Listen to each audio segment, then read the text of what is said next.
Hello, everyone. Thank you for tuning in. This is Jaylee's Corner. I am, of course, Jaylee, and this is my review for Black Ink Crew Chicago, Season 3, Episode 2. This was a good-ass episode. Episode 1 was also good. I was like, damn. Let me just go ahead and get into it. But first things first, I almost forgot. If you have not done so already, please take a moment to subscribe to my channel. It does not cost you anything. It just lets you know when I have new videos, new content on my channel, new reviews on my channel, new whatever on my channel. So please take a moment and just hit the subscribe button if you want to. If not, browse around, look at my other videos, and then subscribe to my channel. Also, you can like my videos and share my videos. And if you have any comments, there's a comment section below. Just scroll down to the bottom. The one rule for the comment section is please be respectful. Thank you. And yeah, because if not, you'll get blocked and the comment will be deleted. No time for the bullshit, okay? Don't fuck with me. That was mean. But yeah, I don't like negative comments, and this ain't the place to do that. So please be nice. I haven't had a lot of negative stuff, but a couple people have, kind of gotten out of pocket. And I'm so trying to be positive. So please, let's stay positive, people. So, let's get it started. I love Ryan. Let me say that. I liked Van. Let me say that. Van getting on my goddamn nerve on this season. It's only 2 episodes in. So, it picks up the day after the whole fight from the anniversary party from the night before, where Van and Ryan get into a physical altercation. Mainly because Van is jealous, Van is upset, Van all in his feelings for many different reasons with Ryan. And Ryan, for all rights, is the boss. He's the owner of 9 Mag. And they're clashing. And, they had a whole altercation because Van was talking stuff at the party. I think Ryan heard him. So Ryan was throwing chips onto the casino table where Van was standing. He wasn't throwing them at Van per se. Yes, he was throwing them in Van's direction. Absolutely. But he was also throwing them to the people. My hair is drying. He was also throwing in my little gray patch. He was also throwing them to the people who were at the table playing. It was a casino themed event. So the Ryan started 5% yes, 95% no. Only because he didn't directly throw it at Van. He was being smart petty. To where he was being petty enough to where he can always say he has plausible deniability. We can say, I didn't throw it at him. On the other hand, Van was very direct. Van directly threw the chips at Ryan, in Ryan's face, and also at his girlfriend. And my thing is, I think, I didn't think that was cool. I also think they need to have a conversation about it. Anywho, so yeah, Vore is there, Charmaine is there, and so is Junior. And they are kind of picking up after the whole fiasco. There is broken furniture, there's stuff all over the place, and they're like, oh my god, I can't believe this happened. I think a table is broken and everything. Charmaine and Vore were on the same accord basically, and they were saying Ryan started it. The reason I don't agree with Vore and Charmaine is because the altercation between Van and Ryan started before that party. It started when they were in the shop earlier that week or whatever, and Van was going at Ryan. At that point, there was already tension, period, and Van feels some kind of way. And I think that's what started it between them, is Van's anger, I'm going to say. So I get how they say, well, no, Ryan threw stuff first, but that incident isn't what started the whole mix-up of everything. Junior doesn't agree. Junior like, I saw Ryan throwing stuff, and yeah, he was throwing it. He was throwing it to everybody who was over there, and Van happened to be standing there. Again, plausible deniability. Google the word. So, and again, he like, but Ryan's the manager. Ryan's the owner of 9 Mag. Staff has to respect him. And some of them be all out of pocket. In the real world, you can't do that with your manager. I have a very cool supervisor at my job. very cool. Even when I lose my cool and I go off, and I'm just getting out my frustration, I don't be like, man, fuck you. I don't do any of that. I'll talk to my supervisor about what I'm mad about, and I'll voice my frustration, but I'm not going to be disrespectful to said person. Mainly because I don't own that place. I mean, she don't own that place either. But again, she's over me. So I think people have the issue of not realizing Ryan is the owner of Nine Mag. Y'all are his employees. Yes, y'all are his friends. And y'all are like family. But that's the downside to when you are when you intertwine business and friendship. You know, and if one of the friends don't realize, hey, I work for my friend. My friend is my boss. You can feel like your friend isn't supposed to leave you out of business decisions, but you're not their business partner. So, you know, Charmaine is just saying how Ryan is trying to root everyone at Nine Mag. He is Charmaine, but you want to know why? Because he's the fucking owner. And if you go to any other tattoo shop, any other business, any other anything, any other place of employment, because you all are his employees, okay? That is what happens. The owner has the right to do and say what they feel. Yes, Ryan fired Danielle because Danielle said, fuck Ryan. Ryan can fire and hire who he wants solely because it's his business. Point blank, period. So Ryan does come in and, you know, Charmaine and Four tell him, you know, how they feel like it was on him because you was throwing stuff at him and blah, blah, blah, blah. And Ryan was like, I was throwing it in his direction, but I didn't throw it at him. And it was because he was talking crap. And Ryan's honest, and yeah, I threw stuff his way because he was talking crap, but I didn't throw it at him. He also admits that it was stuff that happened from before then and how Van has been out of pocket recently. And we know he has, so it's not like we think, you know what I'm saying, Ryan is making up stuff. My shirt feels weird, so I keep fixing it. So, of course, Junior says, you know, he doesn't agree with Four and Charmaine. And he shouldn't because Junior is coming from a regular employee standpoint.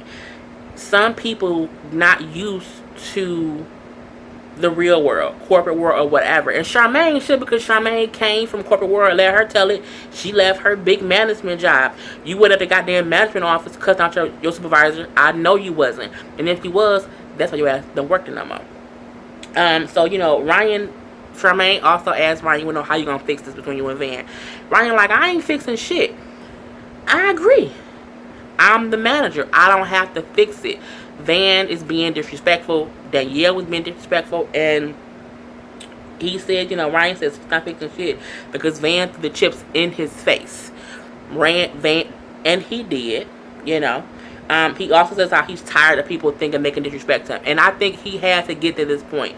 And people be trying to compare Ryan, now that he's back with Rachel, versus C's when he was with Duchess. It's a difference in how they handle things. Caesar was just stupid and it was really letting Duchess make all kind of decisions for no reason. Whereas Ryan is saying, I'm just trying to have my employees respect me. And if you can't respect me, then you can leave. People wasn't doing crazy shit to C's, and Duchess still had him firing people. Whereas for Ryan, his employees are being disrespectful. So it's a difference, and Rachel not really putting herself into it. She's talking to her man because he's asking her questions about what he should do, and she's giving her 2 cents. That's how any couple is. That's just how it is when you are a couple. Y'all have conversations, and sometimes the person listens to their other half about what they should and could and would do. So, yeah. We do see Rachel and Ryan out on a date. I think it must be with, like, her family because they were talking about marriage and stuff like that. And they were kind of coming from her point of view. But Rachel, anyhow, is telling Ryan, you know, if I was you, I would change the locks. You know, and I would make sure that they know who can and cannot come and go as they please. I agree with that. Everyone knows that everyone does not have a key to get into a place of employment. I mean, I have a key to get into a door, into my office door at work. But I don't have a key to the building. Everybody should not have a key to the building. I don't even think my manager has a key to the building because everyone, I mean, she could get a key. She doesn't want a key. But everyone don't deserve a key just because you work somewhere. But again, when you mix business and pleasure, friendship and business, you be like, okay, yeah, y'all can have a key, y'all can come and go out, y'all please. And then people take advantage of that and think they have some kind of ownership stake because they got a key. And so she's saying, I think you should have the lock changed so then Van can't come back. I would have told my man the same thing, honestly. Had he told me what happened, or had I seen what happened, I would say the same thing. I would say right now, Van is trouble. You shouldn't have Van up there until y'all get it all figured out. Like, change the lock so he can't just come and go. See, I would have said the exact same thing. I would say the exact same thing, even if that person was a friend of my man's. I would say that employee don't need to be there right now. You need to not have them in there right now to things that out. That is common sense. She ain't telling that man nothing wrong. People have to take out of the situation that him and Van are friends. At the end of the day, that's that man's business. You know what I'm saying? That's his business. If people see the show and they don't feel safe, like Van up in there flipping the fuck out, and they don't come get tattoos, he can't make no money. So my thing is,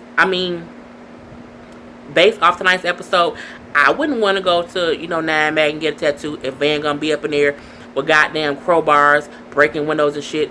That come on later, I know, but whatever. So anyway, Ryan is saying how he's happy to have a woman in his life. How he's happy to have someone behind him, just kind of being his backbone, his partner, and that's good that he feels complete in that way. He does say how he's not ready for marriage, but how they're working towards it. I like that. They are trying to be in a relationship. People shouldn't hate on that because it's not as if she said or done anything to be spiteful to anybody else. She's just advising her man on what to do and what's best. I would advise the same stuff that she's saying. We do see next, Van is still with that girl Jen, who he was trying to get to have threesomes with another chick back in season 2. They all, Van, the girl Jen, his daughter, all in the kitchen, dressed all the same, all in red, like a goddamn singing group. I don't know what singing group they is, but they look like a damn singing group. So he admits that she now has keys to this place. They've come a long way because at one point he was literally telling her he didn't want to be in a relationship, that he wanted to like be a swinger and fuck a whole bunch of different people and be just all out here in these streets and try to get her to have threesomes with people.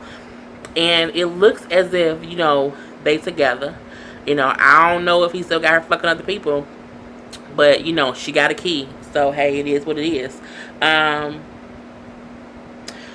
Serious note, we do see Van get a phone call from his brother, and he finds out that his uncle has passed away. So sad. His uncle passed away from an aneurysm that ruptured, and his uncle was the man that raised him after his father passed away. Very sad situation. Not gonna say anything else about that. May his uncle rest in peace. My condolences. Next, we see Charmaine is at work at her radio station, and she's doing an interview with some dude called Lil Bib, whoever. I don't know if this is a fake interview or if that's a real person. He don't look like he ready to be on TV. He looked nervous, as if he has never been interviewed, as if he's never done anything besides go to the store and get his mama some cigarettes. He looked young, like he 16, like he just made a beat and he on YouTube like me trying to get some shine. I don't know who that man is, but he just looked weird and nervous to me. I've never heard of him. I'm gonna Google him and see what he do, just to see if he's a real person or whatnot. So I don't know if he is famous. I don't know Lil Bibby, Lil Booby, or Little whoever, but I didn't know he was. So he did, but it was crazy. Charmaine is just out of pocket most of the time because he was like, yeah, I follow you on Snapchat and I be see how it be looking good, but I wonder how it tastes. And she like, what, you want to eat my ass? How is that the next thing that you think? How when someone says they want to taste something, the first thing you think is they want to eat your ass? First of all, eating asses should be against the law. Eating asses is I don't care what nobody say. That shit is fucking nasty. Okay? Shit comes out of there. Ugh. And, when he was like, no, I'm in your food. And I guess on her Snapchat, she be posting about her food. How that slipped her freaky ass mind, I don't even know.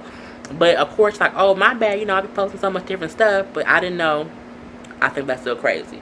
As she's having her little interview, her man, knocked on the little window, so she goes to break or whatnot. And then he comes in because he done brought her some lunch for work. Okay, that's cool. But when you in the middle of interviewing somebody and you are at work and you don't own the station and you brand new in the job, you don't have your man come in there and be all hugged up and kiss your face on him in front of the person you're interviewing. If your interview was over and no one else was in there, okay, maybe. But Lil Bibby sitting there and he looked more confused than he did a few minutes ago. He looking like, what the fuck is going on? You know, old boy walking in with a goddamn gone picnic basket, and now she all hugging and kissing on him. So as she's doing that, which to me was very unprofessional, considering the fact that you're doing an interview with Lil Bibby. You know, you left Lil Bibby there looking stupid.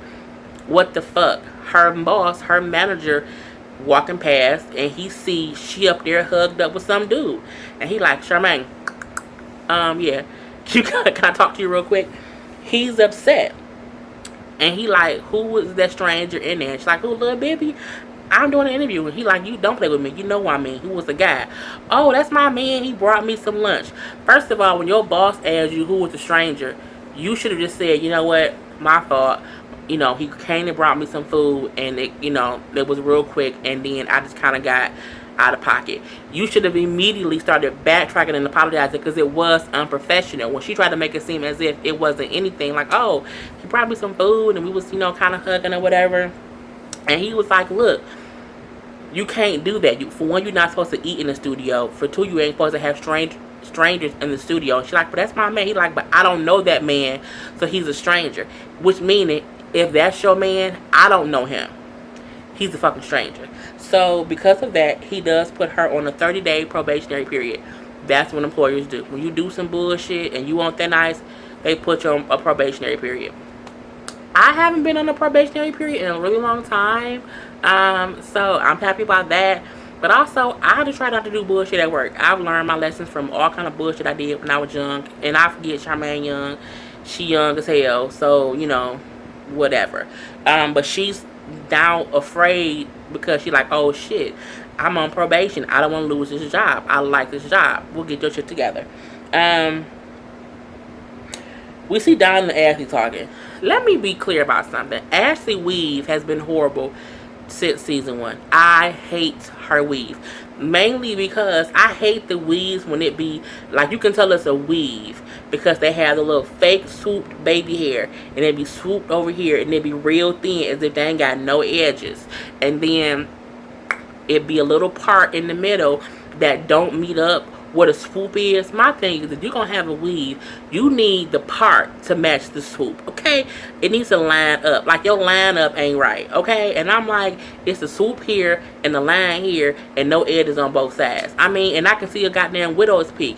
Get you on national TV, boo-boo. Please get that. I have hated her weave. I hate her confessional weave, her regular weave. I do not like Ashley's weave. Her attitude pissed me off sometimes too. But yeah, anywho, her and Van are having a conversation because Van is still mad at her, and she trying to talk to him, and he kind of ain't listening. He's still mad from all the crap from the party. He's also mad because she wants to quit her job, and he's mad, frustrated, and there's a lot of trust on him. And she feel like, you know, he overreacted when he was mad at the party, and he felt like he wasn't overreacting.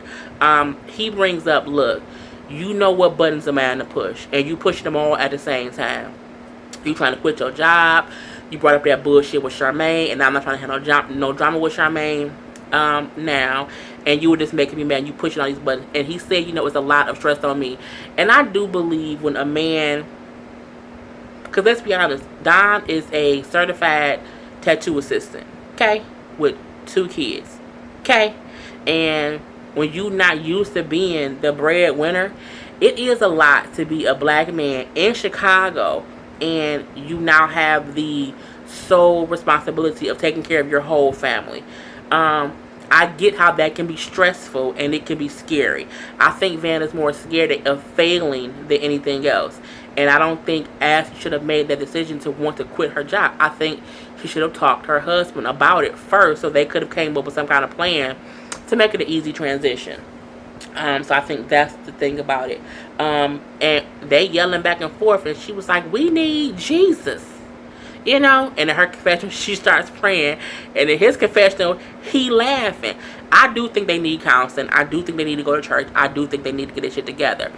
I think they need to effectively communicate. Okay, that's the word of today. Effectively communicate. Oh, and dream. But yeah. So next. We see Kat and Danielle trying. I'm gonna go through this real quick because I don't even care about this scene too much.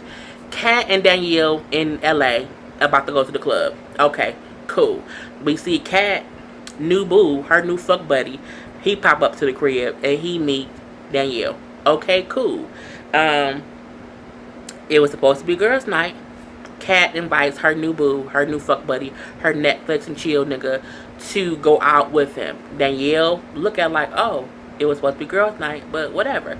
They go to the club, and it from the scenes, it do seem like Kat was all up on him, and I can see where Danielle felt like a third wheel. So she got all of her feelings because Kat all over old boy, and she felt like this was supposed to be her and Kat hanging out as two girls, you know, having fun, but Kat all kissing up on the dude, and she felt out of place or whatever. So she walk away. Kat go after her like, what's wrong? And then you're like, I'm leaving. It was supposed to be us. You all hugged up with him. You know, I think that's crazy. It should have just been us, and you all, you know, you leaving me out. Blah blah blah blah blah blah blah. Kat didn't say shit about how when she did not have a man and she used to be hanging out with Danielle and Terrence, she felt the same way. That's why I'm like, I don't even get why they arguing, because they both have valid points. On one end, if we having a girls' night out, you shouldn't bring a dude. You know what I'm saying? But if the plan was for me and my dude and you to go hang out, you can't get pissed. So my thing is, Kat, if it was supposed to be girls' night, you shouldn't have brought old boy. Danielle, if the same shit is happening to you and Terrence and Kat, what the fuck you mad for? You know, I was just over the whole situation. Danielle leaves, she get her Uber and she pull off. She's like, alright, fuck that bitch. Okay, fine. What I didn't like was Kat was saying that Danielle was being negative, and that's why she left NAMAP, because of the negativity. Your friend just telling you that she came to you because she was sad, you know, her miscarriage, and she was coming to her friend to have some girl time, and you brought your boo, and she felt like you ruined it. She wasn't being negative. She was just expressing herself. Kat, get over yourself. Keep your ass in LA and fuck off. But I like Kat. But sometimes Kat pisses me off. We see later on in the show, Danielle at the pool. Kat come up with her walk of shame because she in the same clothes from the night before, carrying her heels and got some fucking hot Cheetos and champagne. And they basically make up. But the whole time I was aggravated because Danielle's sunglasses was like this. I mean, it was so frustrating. I was like, bitch, pick up them damn glasses off your nose. I was just like, oh my god, I hate it. Anywho, so yeah, we had that whole thing. Next, Van goes to view his uncle's body. I'm not a person who enjoys seeing dead people, so for me that was kind of, you know, I didn't, you know, whatever. But anywho, he was going to see his uncle. Was talking about how hard it was. You know, death is very hard on anyone.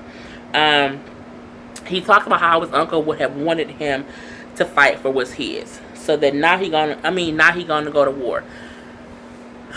Van really believes that he has ownership in NAMAG. I don't understand how an employee is trying to go to war with the owner when you are an employee. You can't go to war with somebody over what's yours when you don't own it. You don't own it.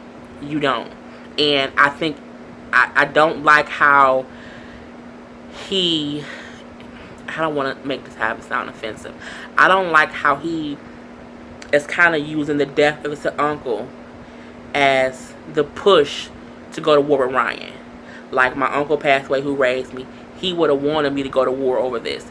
He wouldn't have. Hopefully he would have told your ass, nephew, you don't own that shop. And if you want to be a man, if you want to go for what's yours, make your own shop, bruh. Get your own, open your own shop. or ask Ryan about being a partner. But at this point, Ryan, she didn't want to partner with you because you fucking crazy. But you can't, Nine Mag can't be your life. Because at this point, you're not even willing to listen to the owner. So you need to get your own. Fight for what's yours by making something that is yours. Point blank, period. We also see that he called Kat while her and Charmaine was at the pool. Basically saying, he having a hard time. His uncle passed away, dealing with this bullshit from Ryan. But he also makes it seem as if shit is going down the toilet because Kat not there. I don't like, and that's the issue that I think Junior was saying about how they take this family thing too serious. Because you calling Kat talking about Ryan as if Kat gonna come say the goddamn on day, and Ryan don't even fuck with Kat that much in that aspect. She's moved to LA to make her own name. Van, if you so upset with Ryan, move on. Do something on your own. Kat in LA, and she on the show still. You can do something else, or you can just build your own brand if that's what you need to do. But you can't keep acting like Ryan is on a warpath and he's saying fuck all y'all. He ain't doing that. All he's saying is y'all need to respect me as the boss. I mean, you have to. Stupid shit. So we see that Ryan has then changed the locks. That's the next scene that pops up. He is saying that, he gave everyone a key. And everyone having a key made them feel like they owned his shop. And he's tired of that shit, so he's getting the locks changed. We see that Charmaine comes in as the locks are being changed, and she's confused. And she's like, what the fuck is going on here? What the fuck? Why are you changing the locks? And he's like, because I should have done this a long time ago. Everyone having a key has made people think they own this place, and they don't. He like, I'm the only motherfucker name on the lease. Meaning, I own this shit. Y'all work for me. I mean, that's the truth. And he let her know, he did say, I should have done this a long time ago. He even apologized for not being more clear with how things should have been more professional sooner. And I like that. And we even have the new receptionist girl who says that's how any business is ran.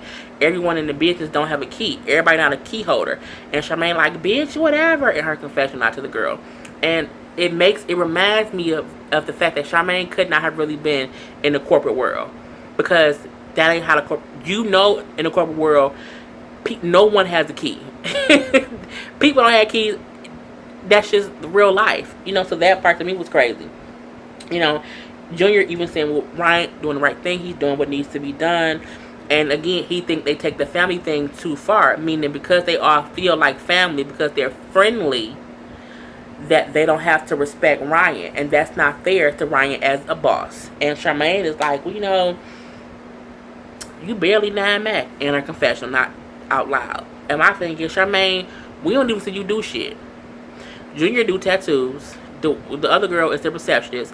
I still don't know what you really do there besides twerk and sit around. So you need to shut up. So, Ryan does let her know, if you don't like it, oh well, you can leave. And he leaves it at that. So later on, we see, this is the end of it. Scene fucking shocked me. So we see Charmaine Jr. and the receptionist girl whose name I can't remember is at the shop after the locks have been changed. And Charmaine is saying like she ain't cool with the locks being changed, but she got a young thin ice because she's not gonna fight it. She gonna disrespect Ryan as as the boss. And she twerking, the white girl twerking, Junior throwing one, they kind of having fun, and everything. We see Van get there, and he walk up and he trying to unlock the door, and the door is locked because the locks are changed. Instead of calling somebody and saying, hey, I can't get in, hey, what's wrong with the locks? Instead of doing that, Van goes to his car, gets some damn gloves and his crowbar, and he proceeds to break in.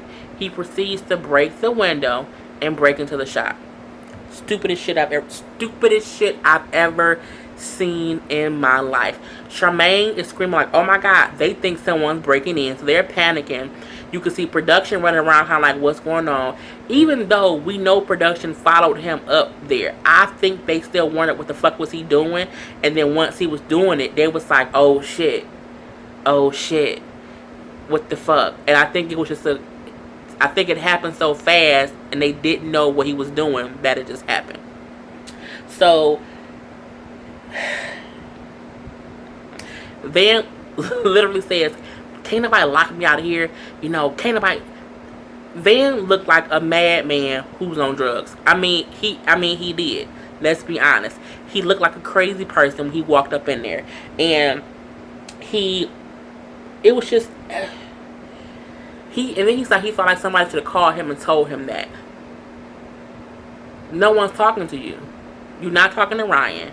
And you still can't be destroying people's shit. Like, that's that man's window. That has to be replaced now. So, Junior is pissed. Junior like, what the fuck, dude? You know, I work here too. That's fucked up that you doing shit like that. And he suggests Van gotta pay for the window. Van like, that can come out of the nine mag money. Bitch, where? You think, man, look. So, him and Junior going back and forth. Junior just saying how he mad, you know, I work here too. That shit not cool. You know, it's the crazy, and it's crazy to me because no one else is saying to him, dog, you wrong. Charmaine should have told him, Van, you wrong as fuck. Charmaine just saying, I knew that something like this was gonna happen. This is going too far. This is crazy. But again, you're not checking that man to say what you did was some bullshit, Van. If my friend comes to our other friend's place of employment or where we all work and break out the goddamn windows, I'm telling my friend, you dumb as fuck. Why would you do that? I'ma check my friend. Van act like that because people don't check Van. And he done got a big ass head. I don't know why, but he do. It's the stupidest shit. So he was pissing me off, and so was Charmaine, because Charmaine was allowing him to think it was okay. Junior, who haven't been there that long, was the only one getting his ass like, this shit is stupid, it's petty, it's childish, you know, I can't believe you would do this, you know, this is what we work at. And he going at Van if Ford was there, if Don was there, I'm hoping they would say the same thing to him. I think it was, if Ryan was there, who knows what would have happened. I'm happy that Ryan wasn't there, but I'm also happy that Junior was there and he got in that ass to be honest and say, you did some dumbass shit, bruh, and it was fucking stupid. And so as they going back and forth, and Junior is telling Van like, you know, you doing stuff stupid, the window gotta be fixed, you should pay for it. And when Van say, no, Nine Mag can pay for it, Junior like, dog, you taking this family shit too far. You know as well as anybody else know, your family is at home. Your family not here. You know that. I don't know if that was Van's button to push or what. All I know is at that moment, like, it looked like a light went off, and he kind of squared up to Junior, and Junior took his glasses off. You know, like he ain't for them games, and he took his glasses off, and then him and Van kind of stepped up to each other.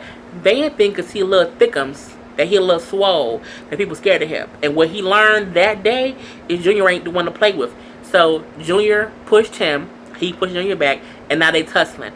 And I'm surprised because they was tussling for a good 5 or 6 seconds, and security security didn't rush in. And they tussling, and you would think because Van is a thick ass dude with some thick ass muscles, and Junior kind of little, you know, Van would just wipe the floor with Junior. No, ma'am. Van tossed him a little bit. He tossed him. But Junior was on that ass. Like, the fact that he couldn't even get Junior to the ground, to me, shows how Van think his swollenness, you know what I'm saying, got people scared. And Junior was getting in that ass. And Junior was throwing Van around just as much as Van was trying to throw him around. Then you see security come right in, trying to break it up. You see security trying to get around the cameras to get to them. And it was funny because security was the ones that even got them off their feet. They kind of, because security came from both angles, they kind of swooped up and took them both down to the couch, so they couldn't really hit each other. But it was funny because Van didn't do shit. You tried to start beef with that man and tried to scare that man into not coming at you, and he stood up to your ass. And it showed you need to sit your motherfucking ass down somewhere. And it was funny because Junior said to him, all the muscles, you can't even throw me. Because he couldn't. Van had all the muscles and could not throw Junior at all. Junior was like, you still a princess. Dog. When Junior told that nigga he's still a princess, I almost died laughing. It was a great end to the episode, only because Van finally got his ass handed to him in the way of, you can't be out here disrespecting people and thinking people scared of you, because you stepped to Junior like he was supposed to be scared, and he stepped back to you and he said to you, I ain't the one to fuck with, and he proved his point. You can't be coming at people. Van think because he look thickums, he look thick, he think that thickness scare people, and it don't at all. So whew, that's how it ended. I can't wait to see how Ryan reacts to, one, the fight, one, his window being broken out by Van. In the next episode, it has to be addressed. I also want to see how the other employees feel about Van and Junior getting into a fight. I like how Van stood up for Nia Mac as a regular employee. He's standing up for Ryan more than Ryan's own friends. And he's standing up for him in the aspect of, it's a business. I work here. You my employer. You know what I'm saying? So, that was my review. Black Ink Crew, Season 3, Episode 2. If you have not done so already, please subscribe to my channel. Hit the subscribe button. Comments in the bottom. Hit the like button. Hit the subscribe button. Until next time, people. Peace.